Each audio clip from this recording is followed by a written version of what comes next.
Today, we're looking ahead to the season finale of Gotham with star Mazouz, and Dan DiDio is cluing us in on the week's top new releases. So get ready for DC All Access.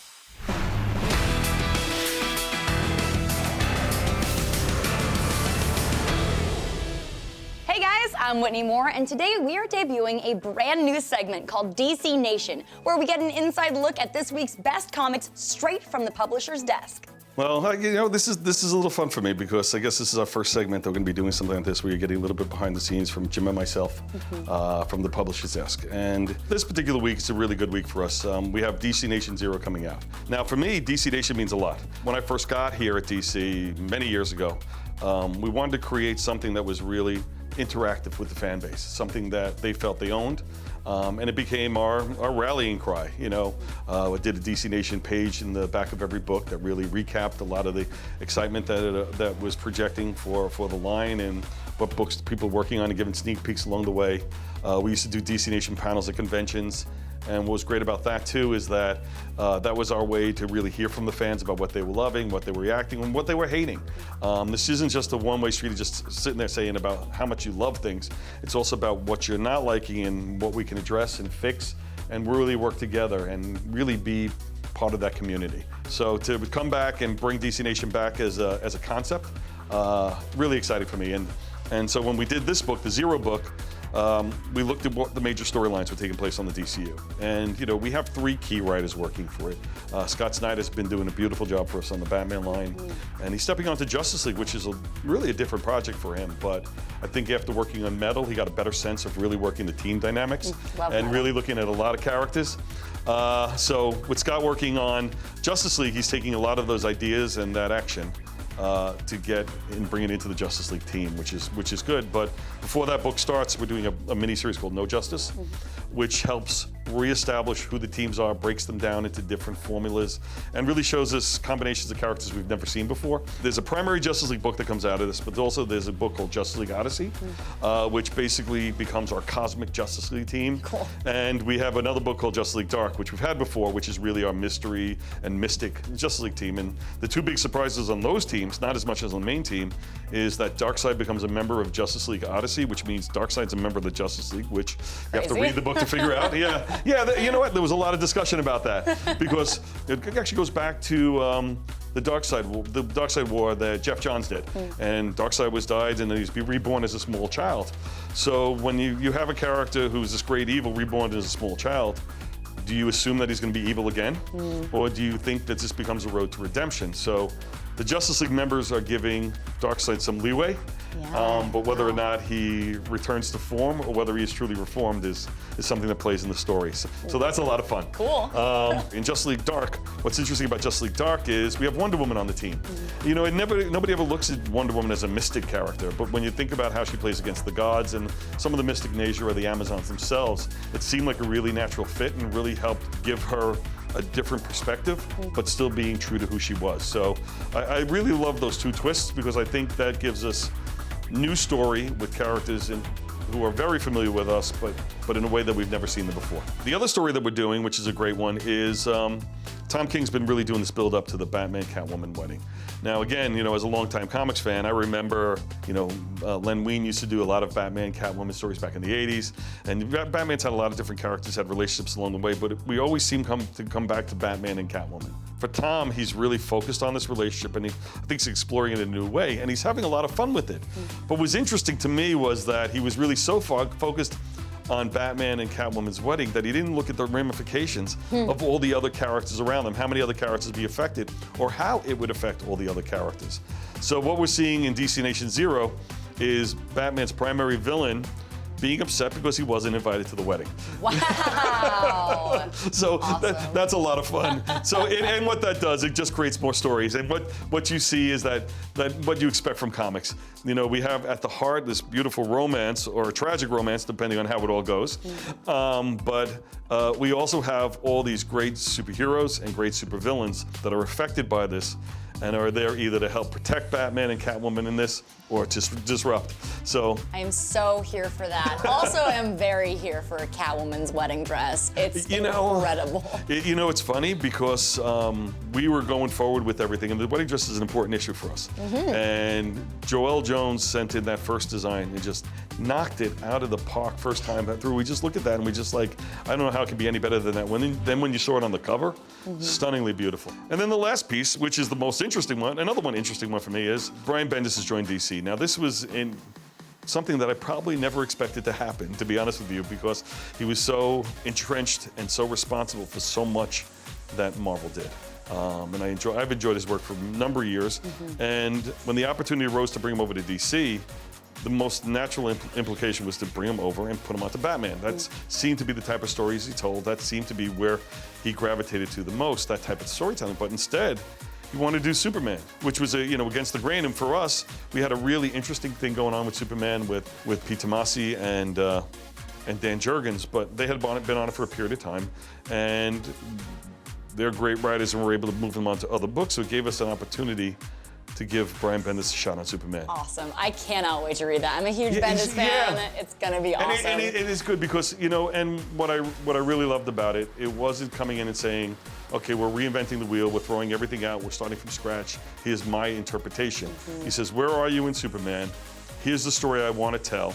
Now we're going to create the story to get me from point A to point B. And when I think about it, the last time we did something this intricate, it was when Jeff Johns did a Green Lantern Rebirth. No kidding. Yeah, because what happened was that people forget that before Rebirth with Green Lantern Rebirth back in 2003, 2004, whatever year it is, Kyle Rayner was Green Lantern, Hal Jordan was dead and the Spectre, and there was no Green Lantern Corps. And we had all these problems and everybody pretty much given up on the Green Lantern franchise. And Jeff came in and said, no, I know how to make this work, and I'm not just gonna start it over. I'm gonna take the story exists and make it work so that we get to this new story and people will follow along. And it worked brilliantly for us.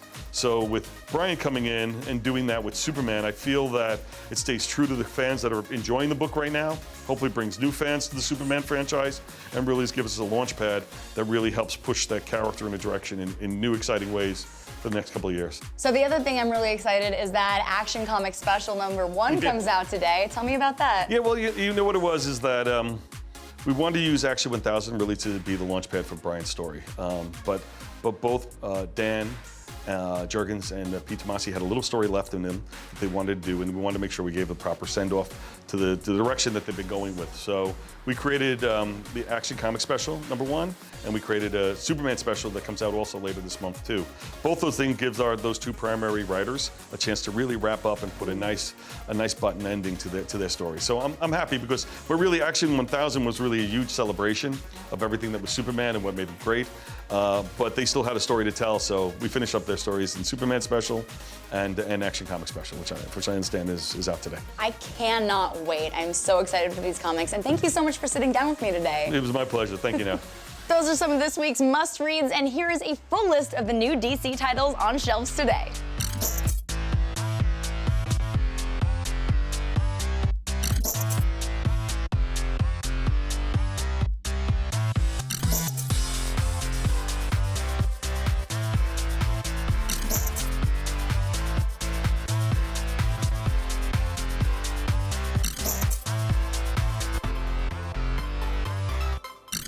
Now we've got some updates from all over the DCU. In movie news, a new trailer dropped for Teen Titans Go to the Movies, and the film promises to be one of DC's most irreverent offerings yet. Check it out in theaters on July 27th.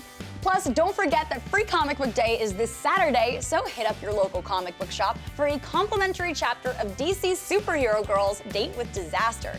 For a map of participating stores, check out dcccomics.com/freecomicbookday. And finally, Batman Ninja takes the Dark Knight on a one-of-a-kind journey to feudal Japan, and the film flip kicks onto Blu-ray and DVD next week.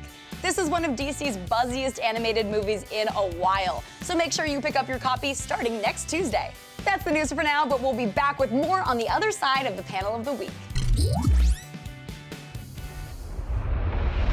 Gotham is barreling towards the season finale inspired by the legendary No Man's Land storyline. We're checking in with star Mazouz to find out what we can expect in the lead up to the earth-shaking conclusion of season 4.